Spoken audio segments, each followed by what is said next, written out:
Bienvenue à tous. À la Bibliothèque Médicis, on parle vraiment des livres et avec les écrivains. Et savez-vous pourquoi? Tout simplement parce qu'on les aime. Les livres ont ceci de merveilleux et de magique qu'ils vivent d'abord aux côtés de leurs auteurs et souvent longtemps après leur départ. Et puis, ils inspirent, ils expliquent, ils aident, ils guident, ils influencent des vies contemporaines. En voici quelques exemples. Lydia Flem. Merci de revenir. Vous étiez venu nous parler déjà de Casanova avec Philippe Solers, Bruno Racine et Antoine Gallimard. Vous avez écrit un très beau livre sur Casanova. Cette fois, c'est La Reine Alice au Seuil. C'est le récit cru de la maladie et allégé par la fantaisie du conte de l'univers de Lewis Carroll.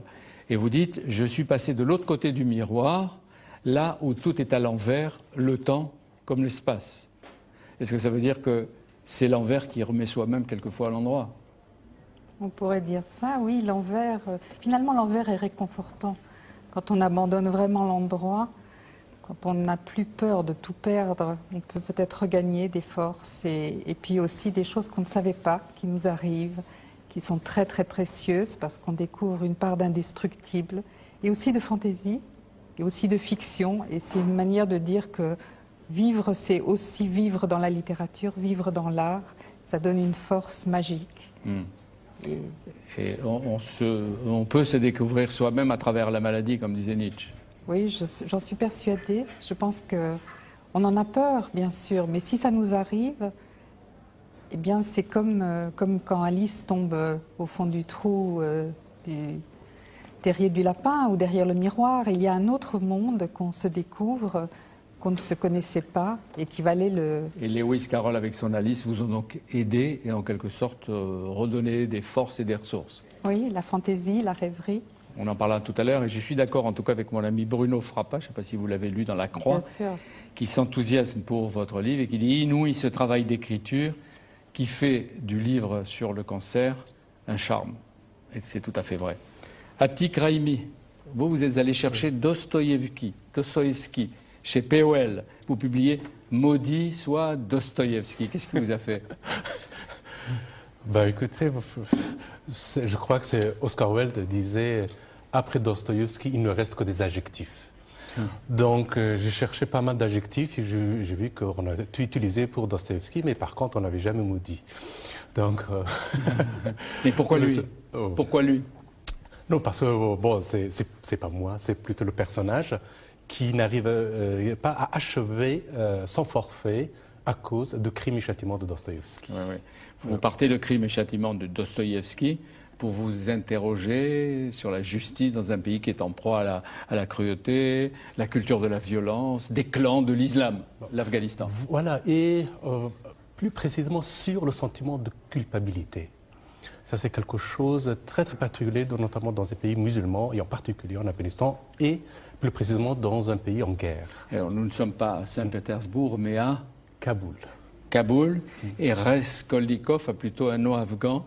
Rassoul. Voilà. Qui était très proche, mais Rassoul, ça veut dire messager en persan, et en arabe aussi.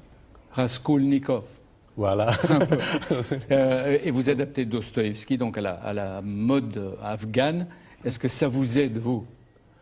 Ah oui, justement, ça m'a beaucoup aidé de voir autrement ma propre société. Parce que depuis 2002, après 18 ans d'exil, quand je suis rentré en Afghanistan, et tout ce que j'ai vu justement, notamment dans les visages, et puis dans la justice afghane, et puis toutes ces violences, je me posais pas mal de questions sur la responsabilité des hommes politiques et des seigneurs de guerre, et sur le sentiment de culpabilité. Et vous dites la justice afghane. Il y a une justice? C'est justement le livre... On en parle. Julie Wolkenstein, chez POL, Gatsby le Magnifique, de l'immense Francis Scott Fitzgerald. Comment vous définissez votre travail? Une première, un début. Une première, mais c'est votre 5e livre. C'est ma première traduction. J'ai écrit 5 romans, mais c'est ma première traduction. Et je ne sais pas s'il y en aura d'autres, ça a été une expérience inouïe, enfin, je pense la plus heureuse que j'ai jamais connue, qui réunit à peu près tous les aspects qui me plaisent dans l'écriture et dans la lecture. Vous nous direz ce que Gatsby, The Great Gatsby et Gatsby représentent pour vous, et vous traduisez en effet le célèbre Gatsby qui a été écrit en 1924 et traduit avec vous, c'est la 3e fois. Ouais. Et pourquoi vous avez estimé nécessaire, vous, de le traduire? Je ne pourrais pas l'expliquer, ça a été vraiment une sorte de coup de folie. Je l'ai relu dans la plus ancienne des traductions qui est vraiment très très datée et assez inexacte, enfin assez incorrecte. Est-ce que vous pensez que la vôtre durera aussi longtemps que la précédente? Oh, il y en a eu une intermédiaire. Non, je pense que les traductions sont extrêmement mortelles très rapidement, mais c'est pas grave, je la referai.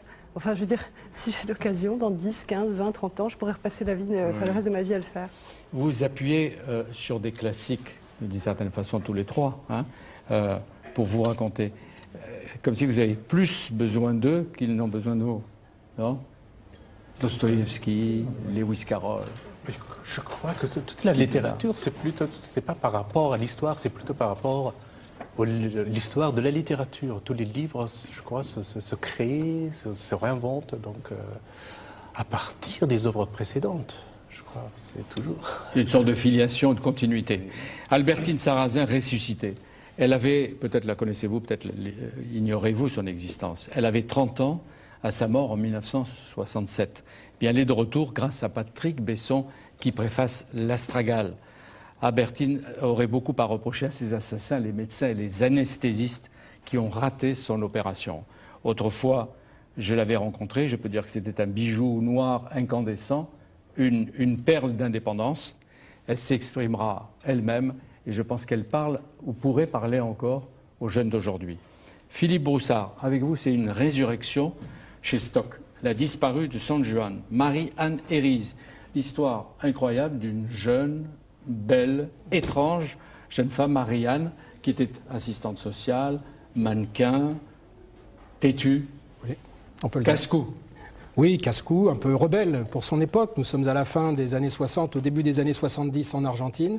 Marianne, française, dans une famille française en Argentine, a plusieurs vies. Elle a effectivement, comme vous le dites, été Et la disparue mannequin. de San Juan est un magnifique suspense. Elle est victime de la dictature qui sévit en Argentine, d'ailleurs, il y a tout le temps des périodes de dictature, avec des phases de stabilité qui ne durent pas trop longtemps. Entre 1976 et 1983, le Chili a eu Pinochet, l'Argentine a eu au moins le général Videla. Videla, et donc mars 76, l'arrivée au pouvoir des généraux, et qui aussitôt lance la traque des opposants au régime, réels ou supposés. Or, Marianne Herries a fait partie des Montoneros, qui était un groupe d'extrême gauche à l'époque, et en octobre 76, elle est dans la clandestinité au sein de ce mouvement. Et le général Videla vient d'être condamné avec les siens à perpétuité. Récemment, oui.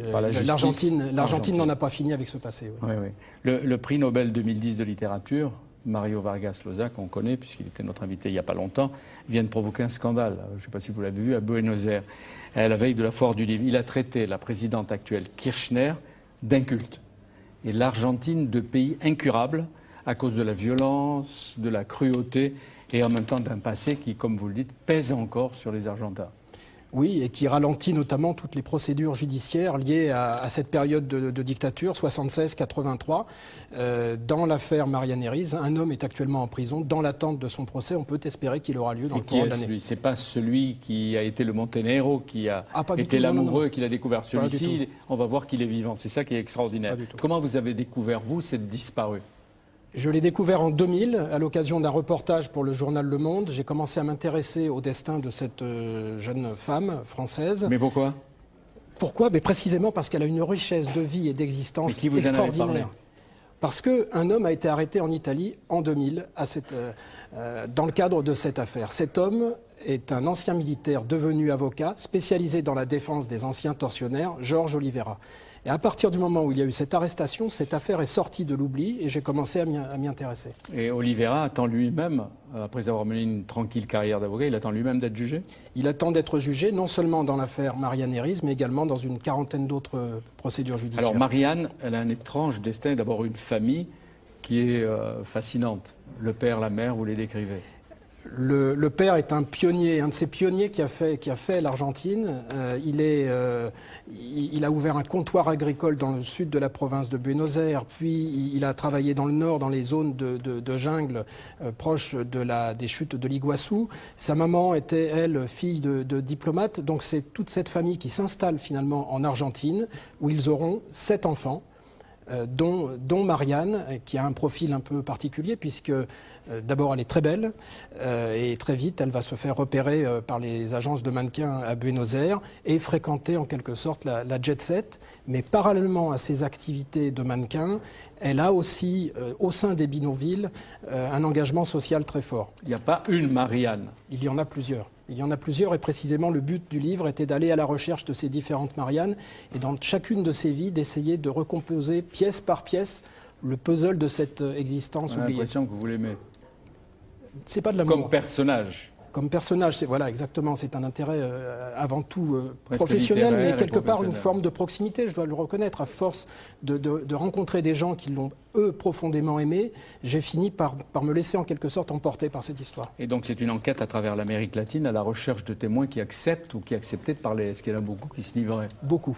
Beaucoup, parce que tous les gens qui ont pu croiser cette jeune femme à un moment ou à un autre de son existence en gardent un souvenir extraordinaire. Et beaucoup de gens à Paris l'ont connue, beaucoup de gens évidemment en Argentine, mais à travers le monde. Le grand guitariste de flamenco Paco de Lucia, par exemple, Georges Moustaki, le chanteur. Ces gens-là ont fréquenté Marianne à une époque. Et puis d'autres personnes, beaucoup moins connues, qui étaient dans la guérilla d'extrême gauche à l'époque et qui, eux aussi, acceptent de témoigner. Elle tombe amoureuse d'un Monténégro. Vous donnez son nom, Daniel Rabanal, elle le suit dans l'action et la clandestinité. Oui. Est-ce qu'elle est préparée à être une militante révolutionnaire? Si, d'une certaine manière, oui, parce que son militantisme a commencé assez tôt en 73 et en 75, effectivement, elle suit Daniel Rabanal qui, lui, a un rôle important au sein de cette guérilla et petit à petit, elle entre dans la clandestinité et la résistance au régime des militaires. Et elle a un engagement, encore une fois, un engagement social très fort sur fond de foi religieuse très intense. Nous sommes chez les cathos de gauche, dirait-on aujourd'hui. Et toute sa famille d'ailleurs, non? Toute sa famille, mais sa famille n'est pas du tout dans la militance, bien sûr. à sa différence. Donc elle va diffuser des tracts, elle va organiser des manifs, elle va participer, elle va changer de nom, d'adresse, une douzaine de fois. C'est un récit passionnant. Hein. Et elle a 24 ans, c'est le 15 octobre 1976. Elle entre dans un magasin de vélo à San Juan. Qu'est-ce qui se passe? Elle ressort de ce magasin de vélo et à ce moment-là, le propriétaire du magasin en question aperçoit plusieurs voitures avec des hommes en civil. Les hommes en question sortent des véhicules à la hâte et interpellent en quelque sorte Marianne Herries et l'entraînent vers une destination inconnue. Il faut savoir que cette pratique des enlèvements était très courante à l'époque en Argentine. Le pouvoir utilisait des équipes parallèles à la police et à l'armée pour faire disparaître les opposants. Et on peut supposer que Marianne a été entraînée vers un centre de détention clandestin où elle a été interrogée et où ensuite ces tortionnaires l'ont sans doute fait disparaître. Son corps? Ou elle? Est-ce qu'elle peut être vivante? Est-ce qu'elle peut ressurgir comme Ingrid Betancourt de la forêt, de la jungle, de la montagne? Non, il n'y a aucun espoir, parce que la technique, à l'époque, précisément, était de faire disparaître, au sens physique du terme, soit en jetant les personnes en question encore vivantes au-dessus de l'Atlantique, soit au-dessus du désert. En l'occurrence, à San Juan, nous sommes dans une région montagneuse et désertique, donc on peut supposer qu'effectivement, elle a été... Mais si vous avez des questions à lui poser sur son histoire au fur et à mesure de son récit, mais ce qui me frappe, et qui ne savent peut-être pas, c'est qu'à plusieurs reprises, votre Marianne peut sauver sa peau. Il y a des amis qui viennent la voir, la famille vient la voir, et on lui dit tu es menacée. Elle sait qu'elle est traquée, mais elle refuse de partir. Il y a une scène terrible, extraordinaire. Sa propre maman va à San Juan, donc à 1 millier de kilomètres de Buenos Aires, et la retrouve dans l'église. Elles avaient fixé un rendez-vous caché, secret, dans l'église de San Juan, et sa maman lui dit il faut que tu partes. L'ambassade de France elle-même avait été prévenue et était prête à mettre en place un dispositif d'évacuation hors d'Argentine par les services secrets français, qui étaient dans la confidence. Et elle refuse. Mais par conviction révolutionnaire, par conviction, pour rester par amour fidèle, non pas par amour, parce qu'à ce moment-là, son compagnon a lui-même été arrêté, mais plutôt par conviction, par engagement. Et on peut supposer aussi qu'il y a une forme de dimension sacrificielle dans ce destin. On est, encore une fois, dans les années 70, les dernières années d'utopie un petit peu, et les jeunes certains jeunes tout au moins, sont encore dans cet élan et cet espoir révolutionnaire, malheureusement déçus. Et lui, Daniel Rabanal, le Montanero, il va être arrêté torturé, livré à la police, etc. Mais il finira libéré et aujourd'hui il est vivant.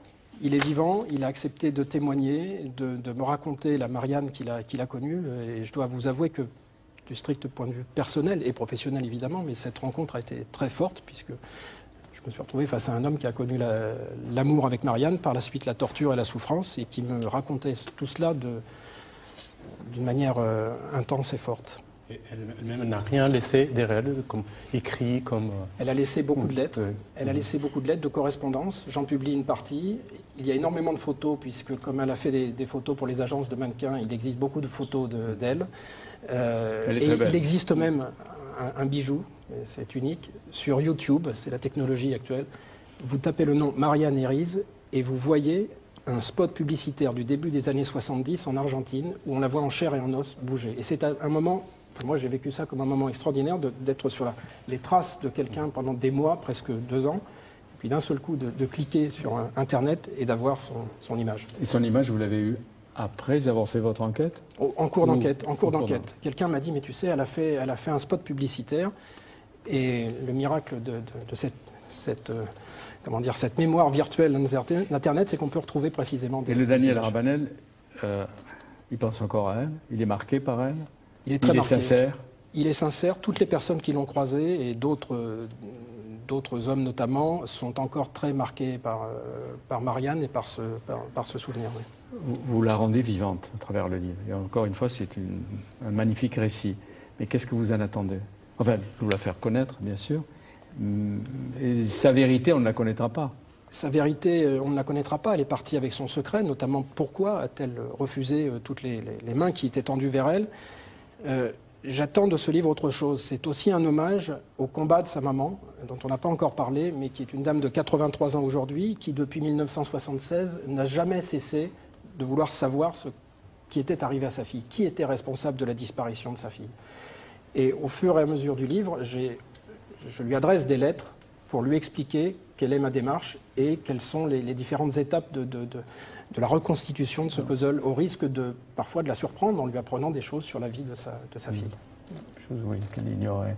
Mais est-ce que la mère espère un jour la voir vivante, ou elle sait qu'elle ne la reverra plus et elle veut savoir comment elle a vécu sa disparition et sa fin? Le dernier espoir de sa maman n'est pas de la revoir vivante, elle ne se fait aucune illusion sur ce point. Son dernier espoir est d'avoir au moins un endroit de recueillement où la prier. Je pense que c'est le souhait de toutes les familles de disparus. Parce que quelque part, pour ces gens-là, la disparition est pire que la mort. C'est l'inconnu, c'est quelque chose d'insupportable. Est-ce que la justice argentine, aujourd'hui, vous aide? Ou aide à la recherche de ce qui reste de Marianne? Oui. Dans cette affaire, un juge très, très motivé et compétent s'est engagé à fond dans cette enquête. Chose très rare, il a accepté de me voir pendant 2 heures. J'arrivais de France, je lui téléphone, il me dit « venez dans mon bureau ». Et il m'a dit tout ce que je voulais savoir.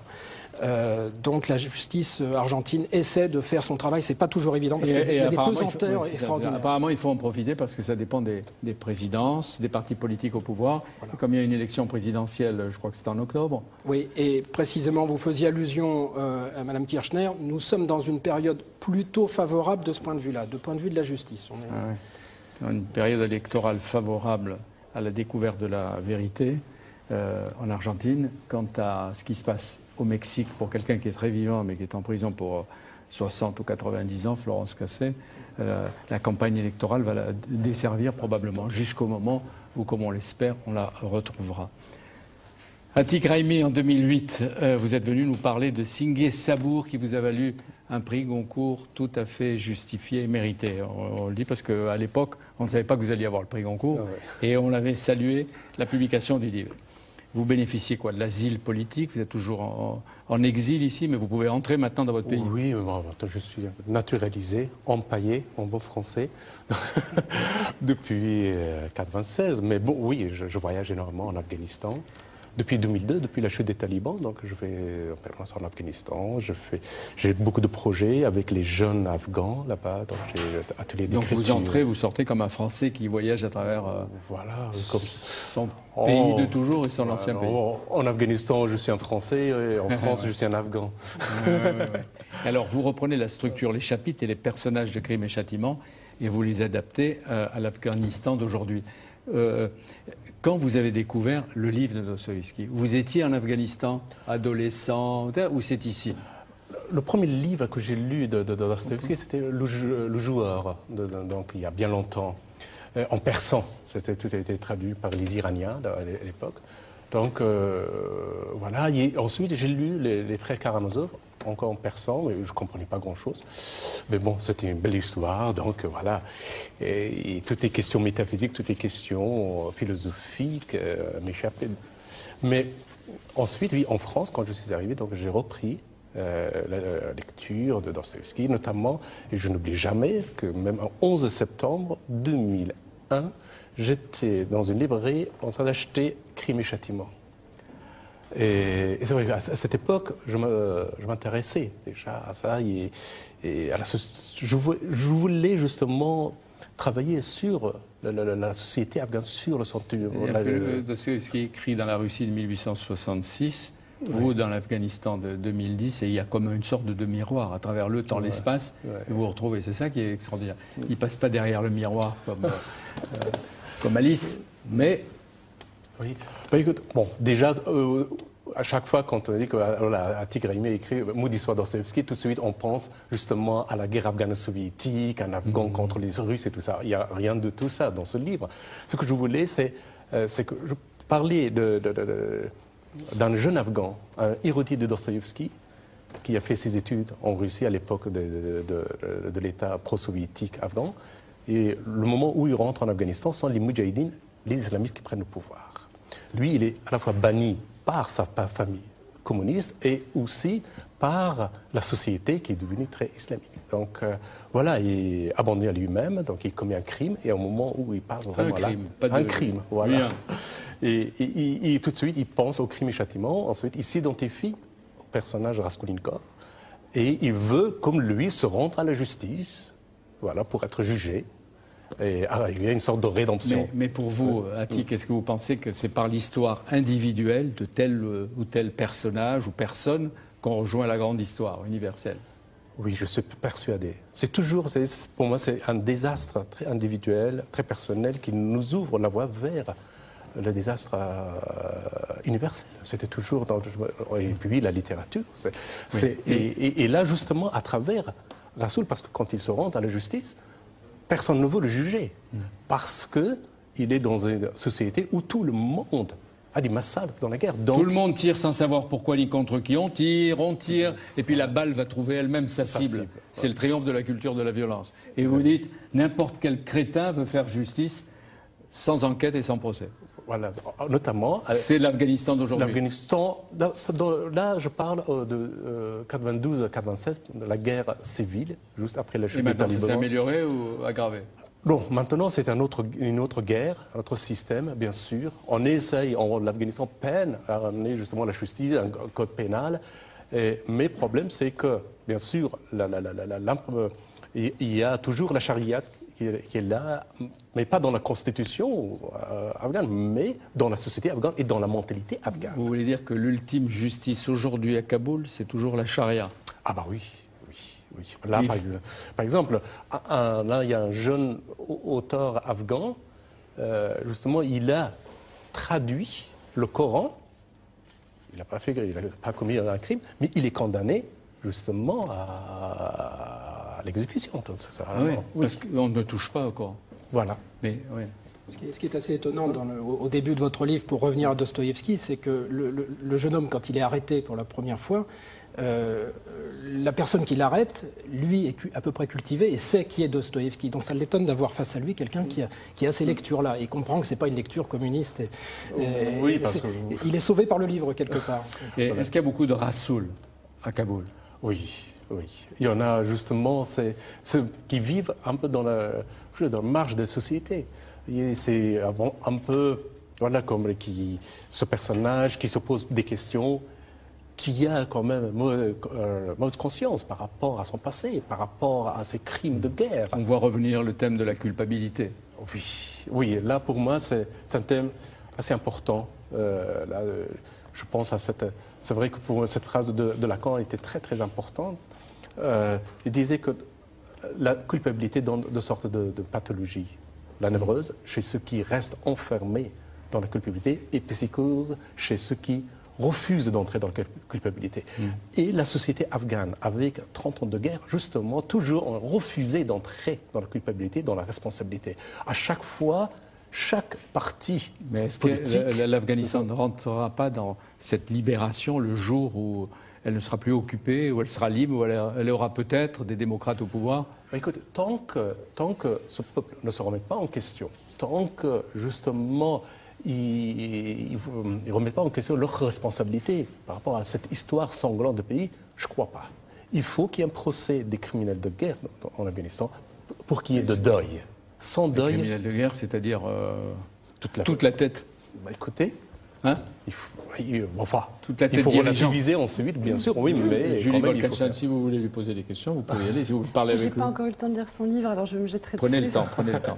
Et on revient sur la problématique des pays dont la mémoire est trop lourde. Et à un moment ou à un autre, il faut évacuer ce passé, je pense. Sans deuil, je ne crois pas qu'on arrive à évacuer la violence. Et Rassoul et Raskolnikov sont des âmes un peu idéalistes, hein, pures, naïves. Mais qu'est-ce qu'ils ont en commun, tous les deux, pour vous?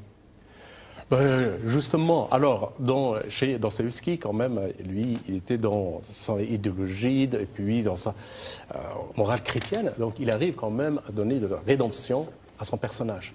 Mais malheureusement, moi, qui ai pris pas mal de distance par rapport à l'Afghanistan, par rapport à la religion, par rapport à la charia et tout ça, je vois que non, ce personnage ne peut pas atteindre justement la rédemption. Et par contre, il y a une autre voie pour lui, qui est justement ce retour à lui-même, et puis arriver à une sorte de délivrance très personnelle. Vous écrivez toujours la même tâche de culpabilité dont il ne décerne pas vraiment si c'est la trace de son crime ou la marque de sa vertu. Oui, voilà, parce qu'il y a un moment donné, à la fois, il tue une vieille dame, mais dans la rue, quand il y a une explosion, il sauve une fille blessée. Et à un moment donné, il s'aperçoit qu'il y a des taches de sang sur lui. Et là, il n'arrive plus. Donc, si c'est la tâche de sa vertu ou justement de son crime. Et là, je crois, la société afghane, c'est un peu ça. On ne sait plus. Enfin, justement, on n'arrive plus à distinguer tâche de crime. Vous croyez que vous servez les Afghans en écrivant? Même maudit soit Dostoïevski? Ah, écoutez, c'est le rêve de tous les écrivains, de changer le monde. Mais je ne change pas le monde, mais je change du monde. Oui, oui. Est-ce qu'on lira votre livre à Kaboul? J'espère. Il y a une version... Je l'écris en persan. La première version a été écrite Mais ce n'est pas la traduction de mon livre. C'est vraiment deux versions complètement différentes. Et dans l'autre, je suis encore plus cruel vis-à-vis de la société afghane, vis-à-vis de notre histoire. Ouais. Quand vous dites la charia, et j'en parlais avec Oriane Jancourt, ça veut dire que c'est une justice qui n'a rien à voir avec la justice occidentale, mais c'est de tribu à tribu, d'œil pour œil, dent pour dent. Oui, bien sûr. Qu'est-ce qui existait bien avant l'islam, même dans le judaïsme. Mais et là, en Afghanistan, oui, dans le pays musulman, oui, c'est la charia qui, notamment en matière de crimes et puis de meurtres, oui, c'est œil pour œil. Quand vous êtes arrivé à Paris, il y a quelques années, vous parliez français? Un peu. J'avais du mal donc, à m'exprimer, à comprendre. Hein? Bravo. Vous Bravo. avez pris dans les bistrots, avec les jeunes femmes, avec les amis, écoutez, dans le combat. Avec les langues, langues vivantes. Comme on dit. Et, oui, non, c'était très difficile parce que, en plus, la langue persane est comme une langue très différente. C'est une langue européenne, mais quand même, il n'y a pas de masculin féminin, c'est l'égalité totale. Oui, mais pas là-bas, parce que sous le règne de Karzai, comme avant et peut-être demain sous les talibans, on achète encore des femmes comme des animaux, vous le montrez. C'est un militaire qui va acheter Donia, la cousine de Rassoul. Bien sûr. Et encore, il achète pas cher. Oui, maintenant, dans les villages et dans certains endroits, oui, malheureusement. Alors, ce qui frappe, c'est que Rassoul ne sera pas puni pour le crime qu'il a commis. Il sera condamné à mort. On ne dit pas pourquoi. Parce qu'il avait un père communiste. Voilà, c'est ça. Donc, il n'est pas. Voilà, une fois, lui qui veut être jugé comme Raskolnikov, mais il n'arrive pas à faire le procès. Mais au moment où on le juge, c'est juste parce que son père était communiste. Donc, il sera exécuté. Peut-être, on le saura. Mais apparemment, vous ne pouvez plus supporter ce qui est devenu votre pays. Est-ce qu'il peut lui arriver un jour ce qui est arrivé à ces pays arabes, cette sorte de révolution qui les transforme, peut-être bientôt à l'Afrique, peut-être à la Chine, peut-être... J'espère au tout mon camp, mais vous savez, moi je ne fais pas l'abstraction de l'Afghanistan par rapport à tout ce qui se passe dans le monde.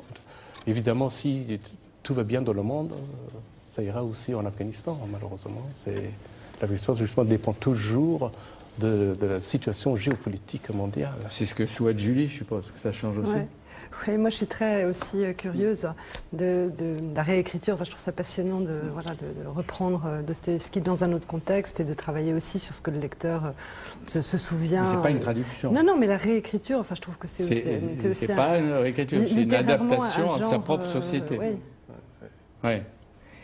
Vous êtes une familière de Bibliothèque Médicis, je disais tout à l'heure. Cette fois, c'est la reine Alice. Elle vous a fait du bien. Votre Alice, je veux dire qu'elle choisit où elle a la joie contre la maladie. Oui, puis je pense que quand on tombe malade, c'est un peu comme une guerre. C'est une guerre civile, c'est une guerre intérieure. Et on se sent un pion aux mains des médecins, des thérapeutes. Vous êtes enfermé dans l'étroite prison de son propre corps. Voilà. Et tout le travail, c'est de pion de devenir altesse, souveraine. Et c'est un travail intérieur. Qu'est-ce qui vous est arrivé alors ? Si on n'est pas trop indiscret, pour qu'on comprenne mieux disons le recours à Alice. Alice découvre un jour, en se regardant dans le miroir, en essayant des robes d'été, qu'elle a une petite boule suspecte sous le doigt, et puis très rapidement, elle va comprendre que voilà, il y a une opération, il y a des chimiothérapies, il y a des 6 chimiothérapies et près de 80 radiothérapies. Et donc, quelles armes a-t-elle pour traverser tout cela ? D'abord un attrape-lumière, donc un appareil photographique avec lequel elle essaye, avec les objets autour d'elle, quotidiens, de recomposer des petites scènes, des petits tableaux pour se donner du courage avec la couleur, les formes, l'énergie vitale de ce qui est tout près d'elle. Et qui guide Alice ? Alors, elle a des personnages, justement, qui sont issus de la littérature, parce que Alice croit à la fiction, croit à la puissance de la vie dans la littérature. La vraie vie, pour elle, peut-être, est dans la littérature. Mais la maladie n'est pas le pays des merveilles, n'est pas le pays imaginaire.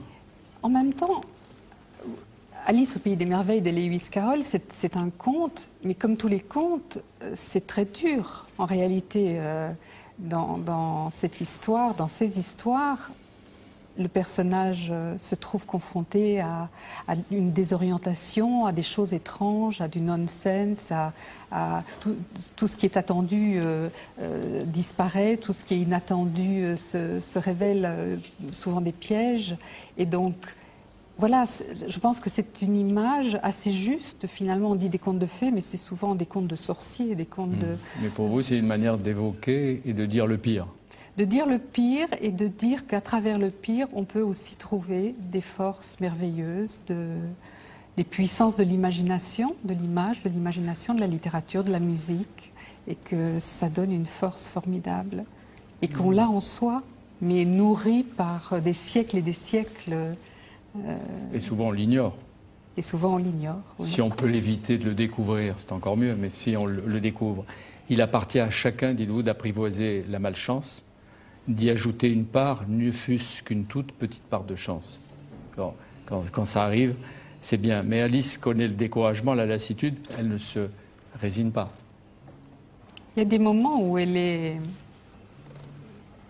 accablée, elle est épuisée, mais elle a aussi de la rébellion, de l'irrévérence. À l'égard de qui ? À l'égard de tous et d'elle-même aussi, beaucoup d'humour. Elle se découvre un humour à l'égard d'elle-même qu'elle ne se savait pas et qui naît peut-être du désespoir. Quand on n'a plus rien, il faut s'inventer un monde aussi peut-être d'autodérision pour traverser. On va prendre quelques exemples. Oui. Votre Alice se réfugie dans la fantaisie. Quand elle perd ses cheveux, elle devient la dame au turban. Elle devient la dame au turban. Elle devient aussi un peu la cantatrice chauve. Elle joue en effet avec ses turbans en se disant que voilà, il y avait une phrase dans Primo Levi qui m'a beaucoup marquée, si c'était un homme, c'est un camarade dans les camps de la mort qui lui dit chaque jour il faut prendre un peigne, si on en trouve même qu'un petit morceau, avec un petit morceau de miroir, et il faut se peigner pour rester digne. Et il faut survivre, il faut vouloir survivre pour ne pas laisser au bourreau de nous enlever. Dernier mot. Et au comble du désespoir, votre Alice, elle garde quand même une lueur et un espoir de s'en tirer, ou pas?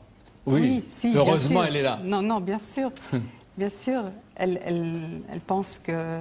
En fait, elle transforme un peu magiquement, si on veut, la malchance en... Elle pense que la maladie, finalement, peut devenir une arme et qu'il ne faut pas se battre contre elle, mais avec elle. Donc il faut épouser le déséquilibre. C'est ça qu'elle découvre, franchement. Elle est à la fois complice et distante. Oui. Et le médecin... Comment vous l'appelez? Ou comment Alice l'appelle-t-elle? Il y a beaucoup de médecins. Il y a le grand chimiste, il y a les affreux contrôleurs du labyrinthe des agitations vaines. Il y a alors une radiothérapeute qui porte un beau nom, c'est Lady Cobalt, qui est bienveillante. Puis il y a le docteur H qui lui prescrit de lire Proust les soirs d'insomnie. Alors ça, évidemment, les médecins qui vous donnent à lire la littérature comme ordonnance, c'est pas mal. Là, c'est bien. Et l'hôpital, Alice l'appelle comment? C'est le labyrinthe des agitations vaines. Je pense que ça dit tout. Ça l'a aidé à métamorphoser tant de douleurs en salut et en beauté, d'une certaine façon.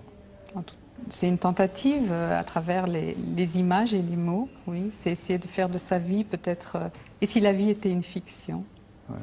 Et si la fiction était la vie? Mais elle s'est assez battue pour savoir que c'est une fiction, mais une réalité aussi. Oui, mais il nous appartient à chacun de nous raconter notre vie à notre façon. Et on ne doit pas laisser le dernier mot à la médecine ou au traitement. Je pense que les pouvoirs de l'imagination sont vraiment très, très puissants. Et là, Philippe Brossard. Oui, je voulais juste savoir si vous dites, madame, que votre livre est en quelque sorte peuplé de personnages. Est-ce que cette aventure littéraire, vous l'avez vécue en solitaire ou est-ce que vous en avez informé votre entourage, vos médecins, par exemple? Non, je pense que les médecins sont en train de la découvrir. Oui. Mais le grand chimiste. Oui, non, j'ai aucune idée de ce qu'ils en feront. Et à la fin du conte de Carole, la forêt où les choses n'ont plus de nom, elle est remplacée chez vous, par la forêt du pas à pas de la convalescence. Parce que c'est le temps, en fait, dans notre société, la convalescence n'existe plus. On veut soit être hors du monde ou dedans. Hein. C'est comme le deuil aussi, d'un jour à l'autre, il faut dire présent. Or, il y a tout un temps extrêmement long pour recouvrer ses forces. Et je crois que c'est important de le dire, comme le temps du deuil. Le goût de la convalescence. Oui. Et Alice a donc de la chance, puisqu'elle va guérir et renaître. Oui, alors ça, nous sommes tous mortels et on ne sait pas quand viendra le terme. Donc voilà, c'est aussi la connaissance que la vie est éphémère et qu'elle est belle parce qu'elle est éphémère, mais qu'il faut la vivre quand elle est là et ne pas attendre de faire les choses essentielles. Julie est d'accord? Oui. Oui, oui, oui. Et curieuse aussi, enfin, je trouve ça magnifique, l'exploitation, là encore, de la littérature à cette fin-là, enfin, de réécrire ou reprendre une trame et un univers oui, mais fictif pour se le réapproprier. Enfin. C'est comme si, depuis que j'étais toute petite, le conte était tapis en moi et devait un jour naître. Parce que vraiment, je crois à la littérature. Je crois que ça nous donne vraiment des forces de lire pour vivre chaque jour. Oui, et que ça donne forme à notre vie aussi. Oui. Comme vous disiez, Alice, on se la raconte suivant des modèles et donc ça... Alice vit-elle différemment? Absolument, entre-temps... elle a écrit, elle publie, elle parle, mais comment goûte-t-elle chaque moment de la vie? Elle est devenue photographe aussi, entre-temps. Et puis elle s'est amusée à l'IMEC, à l'Institut de la Mémoire et de l'Édition Contemporaine, à lire 3 jours l'intégralité de la Reine Alice. Oui. Donc, et alors, elle dit Alice, où est-ce qu'elle en tire une leçon pour elle peut-être et pour chacun de tant d'autres parmi nous? Oui, la vie est bonne à vivre, mais il y a du soleil et des ombres. Il ne faut pas vouloir les séparer. Il y a du soleil parce qu'il y a de l'ombre et il y a de l'ombre parce qu'il y a du soleil. Et on veut toujours prendre l'un et laisser l'autre. Le monde n'est pas coupé en deux. Non. Non. La Reine Alice et Maudit soit Dostoïevski ont en tout cas un point commun, vous verrez quand vous le lirez, c'est que les dernières phrases ressemblent aux premières. Hein? Comme si la boucle était bouclée et en même temps que ça peut être un éternel recommencement. Oui, parce que lire, c'est souvent relire aussi. Ouais. Avant de parler avec vous, Julie Wolkenstein, on va faire connaissance, enfin pour certains d'entre vous, avec Albertine Sarrazin. Je disais tout à l'heure que Patrick Besson préface le livre très émouvant d'Albertine, publié chez Jean-Jacques Pauvert en 1965. Il est réédité en format de poche dans la collection Point, l'Astragale.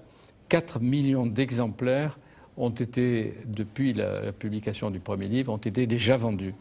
C'est le récit d'Albertine Sarrazin, une jeune fille malmenée par la vie depuis l'enfance, l'adolescence, la prison, la liberté, et qui va s'affirmer d'un coup comme un surgissement dès son premier livre, l'Astragale. C'est un écrivain de talent, pas moi qui le dis, mais les critiques de l'époque, et ils lui prédisent un bel avenir. Je pense qu'en effet, avec Anne-Marie Moreau, que chaque jeune peut se retrouver en elle, et on peut la découvrir un instant dans l'excellent documentaire qui a été réalisé il y a 2-3 ans par Sandrine Dumaret, et avec un extrait d'une conversation que j'avais eue il y a longtemps avec Albertine Sarrazin. Justement, j'ai écrit ces livres pour me libérer tout à fait de ce passé. Je veux que les livres parlent d'eux-mêmes, je ne veux pas qu'on fasse de la publicité autour de mon passé, autour de mes délits, mais autour de mes livres, ça très volontiers, puisqu'on leur prête du talent. Mais le passé est mort et je l'ai soudé, enfin le cercle est soudé par ces 2 livres. Maintenant, je veux bien écrire encore, mais sur de tout autre sujet, et voir d'autres choses et vivre un peu. Albertine Sarrazin, quel est le sens de cette extraordinaire et à la fois douloureuse expérience que vous avez vécue? La prison, c'est toujours plus ou moins un non-sens, mais justement, j'ai essayé de transformer le non-sens. J'ai essayé de profiter de tout ce qui m'est arrivé, bon ou mal, pour en tirer quelque chose. Moi, en prison, j'ai connu des moments de parfait bonheur. Vous n'allez pas me dire que vous regrettez ce temps de prison? Non, je ne le regrette pas.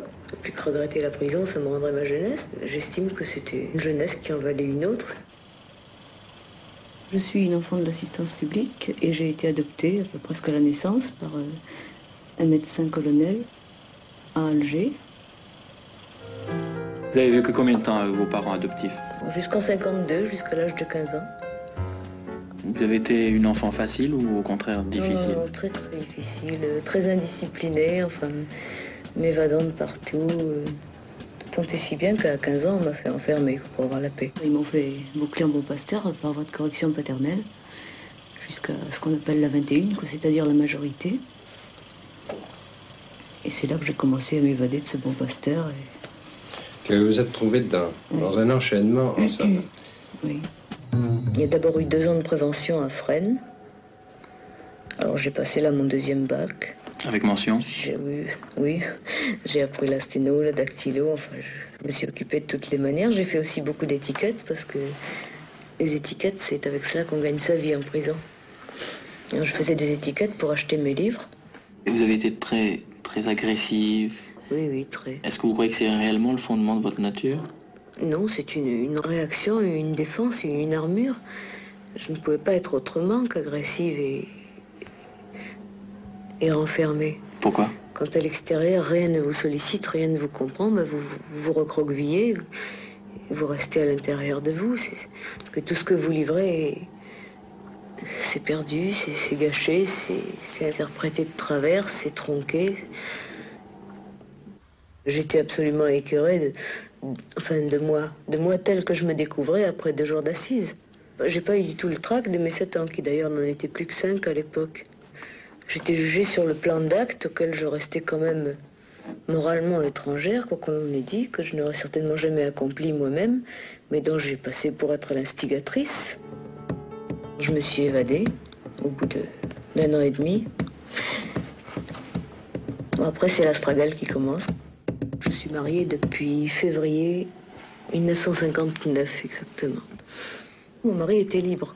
Le mariage proprement dit à la mairie a duré 9 minutes.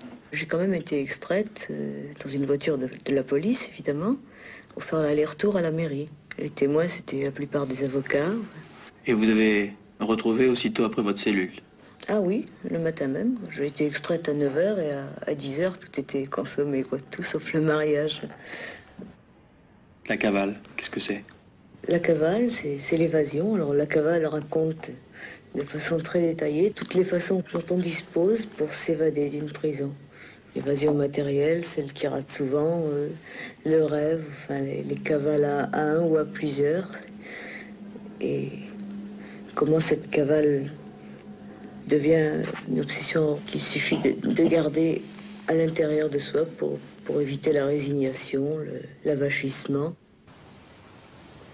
Est-ce que cette liberté-là est celle à laquelle vous pensiez lorsque vous étiez de l'autre côté des murs? Enfin, nous en avons été privés si longtemps que nous pouvons regarder toutes choses avec des yeux neufs et attentifs surtout. Nous pouvons faire attention à chaque seconde et l'apprécier plus que des gens qui sont libres. Est-ce que le monde a beaucoup changé depuis 8 ans? C'est moi qui ai changé. Le monde est toujours pareil au fond. Les arbres sont les mêmes, les fruits ont le même goût et les gens ont toujours le même air. Lequel? L'air heureux? Non, l'air apathique, l'air résigné la plupart du temps. Et pas l'air plus libre que moi, pas plus libre que moi quand j'étais en prison, certainement. Qu'est-ce que vous souhaitez maintenant? Je ne souhaite rien de précis, je souhaite simplement continuer ma voie. Que nous puissions tous deux continuer la voie. Qui tous deux? Mon mari et moi. Qu'on se quitte plus jamais, c'est très important. Je pense surtout que ma vie peut se continuer au-delà de ma petite existence. Vous comprenez, moi je peux mourir aujourd'hui, ma traversière demain se vendra encore. Et écrire pour moi c'est un moyen de me survivre, uniquement. Tout le reste, la gloriole, le fric, c'est accessoire. Ce n'est pas négligeable, mais c'est accessoire. J'écris pour me survivre. Et Albertine avait raison. Elle survit grâce à l'écriture. Vous avez raison, Lydia Flem. Hein? Oui, là. Et elle a eu ni le temps ni la chance de voyager avec la reine Alice au Pays des Merveilles, mais elle demeure, me semble-t-il, présenter. Ses livres ont marqué la génération 70-80 et Patrick Besson montre bien qu'avec la Stragale, la Cavale, la Traversière, les journaux qu'elle a publiés, elle possède un ton, une langue et un style, moi je crois, contemporain. Besson dit justement, Albertine Sarrazin est un Jean Genet en jupe fendue, une Virginie Despentes maquillée, elle a le style grave et discipliné des délinquants dont chaque mot compte devant le juge. Son expérience humaine était aussi noire que sa culture littéraire était claire, le bon mélange pour entrer dans l'immortelle beauté artistique. Moi je voulais lui rendre hommage parce que c'est un auteur jeune qui n'a pas eu le temps de tellement s'épanouir et de vivre, mais qui a marqué toute une génération et que les générations d'aujourd'hui peuvent lire avec plaisir et intérêt. Julie Wolkenstein. Chaque génération lit et relit le chef-d'œuvre de J'espère. Enfin, je constate, moi, parce que j'ai quelques contacts avec des étudiants à l'université, que Fitzgerald n'est pas aussi connu, en tout cas qu'il pourrait l'être, à mon avis, par les jeunes, enfin par les jeunes qui s'intéressent à la littérature, qui très souvent n'en ont pas entendu parler. Voilà, alors mais souvent, c'est un livre fétiche. Oui, alors en revanche, ceux qui le connaissent, enfin pour la plupart de ceux qui le connaissent, c'est un livre culte. Mais comme on a chacun, je pense, comme ça, quelques livres dont on a l'impression qu'ils vous racontent votre vie. On rappelle Gatsby, c'est un amoureux fou. Il y a quelque chose de très séduisant, oui, il y a quelque chose de très glamour dans le roman qui est très efficace, parce que ça décrit un monde de gens très riches et qui font la fête. New-Yorkais qui boivent du champagne sur les plages de Long Island dans des robes de soie, donc il y a quelque chose de très chatoyant. Le matin se réveille avec de la mélancolie. Oui, mais les lendemains, voilà, sont quelquefois plus déprimants et plus durs. Et au fond, le livre est un mélange tout à fait extraordinaire de ça. Et l'auteur ressemblait à son personnage. Ça, j'en sais rien. Non, il venait d'un milieu modeste et pauvre, d'après ce qu'on dit, mais il a vécu avec des milliardaires tout en portant sur eux un regard très très critique et très dur, mais il a été à la fois fasciné. Il y a un moment dans le roman où c'est dit de manière très, très juste et très très rapide. Il dit je me sens à la fois dedans et dehors, je suis à la fois avec eux et loin d'eux. Et c'est ce qui rend le roman, on peut le lire vraiment à plusieurs âges et de plusieurs manières. À la fois comme une très très belle histoire d'amour, très dramatique et en même temps séduisante. Et par ailleurs comme un roman totalement, très cruel et totalement désespéré. C'est une existence tragique. Sur la société, sur les rapports de classe, leur violence, sur l'impossibilité à devenir autre chose que ce qu'on est quand on est né comme les Gatsby dans une famille de fermiers du Minnesota. On a beau faire fortune, on n'arrive jamais à acquérir cette espèce de vernis de nonchalance, de négligence, comme il en accuse assez violemment les personnages. C'est lui qui dit toute vie est un processus de démolition. Oui, ça il l'a dit plus tard, alors que lui-même était passé par des phases extrêmement de dépression et de doute. Mais oui, il y a aussi des morts violentes dans le roman, mais il y a surtout une vision au fond très très noire de la société et des rapports humains et des relations amoureuses. Alors Fitzgerald, c'était Gatsby the Great. The Great Gatsby. Oui, ouais. The Great Gatsby. Ouais. Le grand, le magnifique. Avec vous, il ne reste plus que Gatsby. Pourquoi il a perdu son éclat sous votre main? D'abord, Great en anglais, ça Fitzgerald le dit dans sa correspondance, est un peu ambigu. C'est-à-dire qu'il peut y avoir quelque chose d'ironique dans The Great Gatsby. Il n'est pas si grand que ça. Oui, il l'a dit. Donc vous le corrigez? Non, je ne le corrige pas. Je lui rends d'une certaine manière justice parce qu'il n'était pas du tout content de son titre. Il était persuadé que le livre a été un échec commercial. Il a beaucoup moins bien marché que ses deux précédents romans. Et il imputait cet échec en grande partie au titre dont il était très mécontent. Il avait songé à d'autres titres, dont Gatsby tout court, auquel il a renoncé parce que ça ressemblait trop à Babbitt de Saint-Pierre-Lewis qui était sorti 2 ans avant. Mais il n'était pas satisfait de son titre, donc au fond, voilà. Mais vous savez que le livre a provoqué une polémique. Oui, je ne m'y attendais pas du tout, mais j'ai vu que le titre, il y a plusieurs questions qui se posent. Est-ce qu'un traducteur peut prendre toutes les libertés, même avec une œuvre qui est tombée dans le domaine public? Dans la mesure où j'avais cette trace de la volonté de Fitzgerald, volonté antérieure au choix de The Great Gatsby, d'appeler son roman comme ça, il m'a semblé que c'était une légitimité suffisante, la caution de l'auteur lui-même. Oui, mais est-ce que c'est encore le roman de Fitzgerald ou c'est le roman personnel de Julie Wolkenstein? Le titre, vous dites mon roman? Non, pas du tout. Le titre affiche quelque chose de très nouveau, c'est vrai, par rapport à Gatsby le Magnifique, qui était de toute façon très exagéré par rapport à The Great Gatsby, qui apportait quelque chose que je trouve d'ailleurs séduisant. Moi, j'étais attachée aussi au titre de l'ancienne traduction, mais qui ne me paraissait pas juste.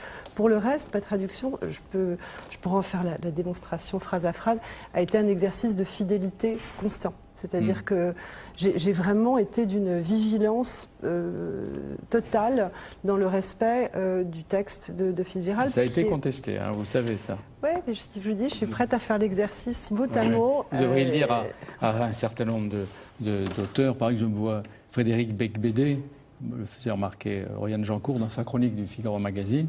Il dénonce un crime de lèse-majesté. Il dit « Julie, touche pas au Gatsby ». Oui, je ne m'attendais pas à ce genre de réaction. C'est vrai que pour moi, de toute manière, les traductions antérieures me paraissaient si inadaptées à ce que moi j'entendais du texte anglais. Je voyez, je pensais la que force de Fitzgerald et de Gatsby, c'est que des gens comme Becbédé et d'autres considèrent violemment que Fitzgerald leur appartient. Comme lui, Dostoïevski, il est maintenant à lui, ou peut-être Lewis Carroll. Hein. Oui, il y a un côté chasse-gardée que je n'avais pas soupçonné du tout. Ouais. Mais en même temps, moi je comprends, j'étais attachée aussi à la première version. Malgré la mauvaise qualité de la traduction, le texte est tellement fort que voilà, il fonctionne quelle que soit la traduction, je pense. On a déjà vu, par exemple, justement, dans les différentes traductions de Dostoïevski, ici en France. Par exemple, la dernière traduction de Markovitch, quand même, lui, à la fois, c'est un peu distant par rapport, d'après ce que j'ai entendu, par rapport au texte original, mais en même temps, ça donnait une nouvelle interprétation, d'une certaine manière. Pour moi, c'est... interpréter un texte, c'est ça. Interprétation, à mon avis, c'est un mot juste pour alors, ça. les grands auteurs étrangers au français. Que diriez-vous vous-même s'il y avait des problèmes de traduction sur certains de vos livres, peut-être? Oui, moi, je suis vivant, donc je peux contrôler. mais ensuite, si quelqu'un d'autre... Et toujours, quand je parle avec mes traducteurs, je leur demande de prendre pas mal de liberté. Là, je me rappelle, avec ma traductrice anglaise, justement, elle avait du mal. Mais est-ce qu'elle dit c'est son roman ou c'est le roman de Non, c'est mon roman à moi, mais je lui ai demandé vraiment d'arrêter tout, de reprendre d'une autre manière. Alors, est-ce qu'il faudrait réécrire Dostoïevski, Lewis Carroll, Tolstoï, Tchekhov, Nietzsche? Retraduire. Je ne sais pas. Alors vraiment, moi, ça m'a frappé sur Gatsby, la nécessité de le faire. Je trouve que en plus, je me suis dit, pourquoi pas moi, je vais me lancer, mais je pense que de toute manière, Fitzgerald tombe dans le domaine public, il y a beaucoup d'autres traductions qui vont paraître. Il faut que ceux qui sont attachés aux anciennes traductions se préparent, parce que je suis la première, mais je ne suis pas la dernière. Oui, mais est-ce que c'est un moyen de se hisser ou de se confronter à un plus grand que soi, que de traduire et d'une certaine façon, se mélanger à l'auteur ou se l'approprier? Quand on lit un auteur, on se l'approprie nécessairement, même si on ne le traduit pas. Enfin, une lecture est forcément une interprétation subjective d'un texte. Quand on le traduit, ça se voit plus, qu'on est intervenu. Mais intervenu, encore une fois, moi, je l'ai fait avec un respect maximal. Et non, il ne s'agissait pas de me hausser. Enfin, je ne crois pas du tout que ce soit l'enjeu quand on traduit un texte. Vous aviez besoin de Fitzgerald et de Gatsby, lui n'avait pas besoin de Julie. Il n'a besoin de personne, Gatsby, mais il y a des lecteurs français. Enfin, moi, j'ai pensé à ça aussi, il y a des lecteurs. J'ai des enfants maintenant, comme on dit, 18-20 ans, qui sont en âge de découvrir Fitzgerald. Je trouve ça bien qu'il y ait des traductions qui correspondent, non pas tellement à l'ère du temps, c'est ce je crois on m'a reproché, à l'ère du temps, mais qui correspondent à ce qu'est le texte en anglais. Lisez-le. Voyez comme la langue de Fitzgerald. Vous ajoutez des expressions d'aujourd'hui. Elles y sont, je vous assure qu'elles y sont. Le ton des personnages est très facile à entendre. Julie, est-ce que les attaques vous ont blessé? J'ai un attaché de presse charmant qui m'a évité absolument toutes les lectures désagréables. Elles m'ont étonnée, enfin de savoir qu'elles existaient. Moi, ça m'a étonnée, c'est-à-dire je ne pensais pas en effet qu'il y avait un côté gardien du temple, enfin que je m'attaquais à quelque chose. Pour moi, la littérature n'est pas un champ d'échanges violents. Vous enseignez la littérature comparée. Un mot, pourquoi il faut lire Gatsby? Ceux qui l'ont pas vu. Parce que c'est le plus beau roman du XXe siècle, que c'est un polar, que c'est une histoire d'amour, que c'est et en même temps qu'on rit, qu'on pleure. Et alors, Dostoïevski, pourquoi il faut le lire? Justement parce que, comme Fitzgerald, peut rester ressuscité à chaque époque, et puis on réinterprète à notre vie, à notre histoire contemporaine. Et Lewis Carroll. Alice. Parce que Lewis Carroll met la tête à l'envers et nous permet de voir le monde autrement qu'il n'est. Et en même temps, il nous sauve. Il nous sauve, oui. L'équipe de Bibliothèque Médicis, Philippe Lallemand, Anne-Marie Morio, Rianne Jancourt, Anna Markovitch, Céline Mévélec, aiment les livres. Et on n'a pas besoin de cris, de claques, d'applaudissements quand on parle. Et puis ça évite de gueuler. On peut simplement le dire en le susurrant. Il n'y a rien d'abstrait ou de théorique dans les choix de l'équipe. Les livres aident à résister, à anticiper, à s'engager et à entretenir, je crois, et vous l'avez montré, le goût et l'appétit de la vie. Profitons-en.